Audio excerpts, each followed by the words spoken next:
Hello, excuse me.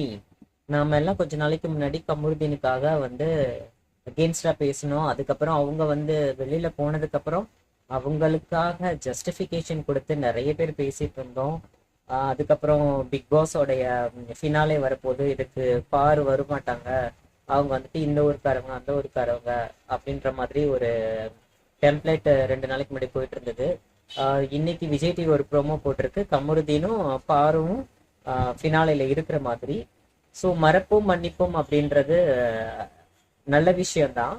ஆனால் இந்த விஷயத்துக்கு நம்ம இதுக்கு முன்னாடி எடுத்த ஸ்டாண்ட் எடுத்திருக்க வேணாமே, ரெட் கார்டு இந்த மாதிரி எடுத்திருக்க வேணாமே, அவங்கள தீர விசாரிச்சு அவங்களுக்காக சில விஷயங்கள் பண்ணியிருக்கலாம். ஸோ இந்த டபுள் ஸ்டாண்ட் மைண்டு நல்லதா கெட்டதான்னு எனக்கு தெரியல. பட் அவங்க வந்ததை நான் பாசிட்டிவாக தான் பார்க்குறேன். ஏன்னா எல்லாரும் எதிர்பார்த்த ஒரு கப்பல் கண்டிப்பாக உள்ளே வந்திருக்காங்க. சில காரணங்களால அவங்க அந்த ஃபினாலையில் பார்ட்டிசிபேட் பண்ண முடியாமல் போயிடுச்சு, ஃபைனலிஸ்ட் ஆக முடியாமல் போயிடுச்சு. பட் ஸ்டில் எல்லாத்தையும் மறந்து அவங்க இங்கே வந்ததே பெரிய சந்தோஷம். ஸோ நீங்கள் எப்படி இதை பார்க்குறீங்கன்னு கமெண்ட் பண்ணியிருக்கோங்க.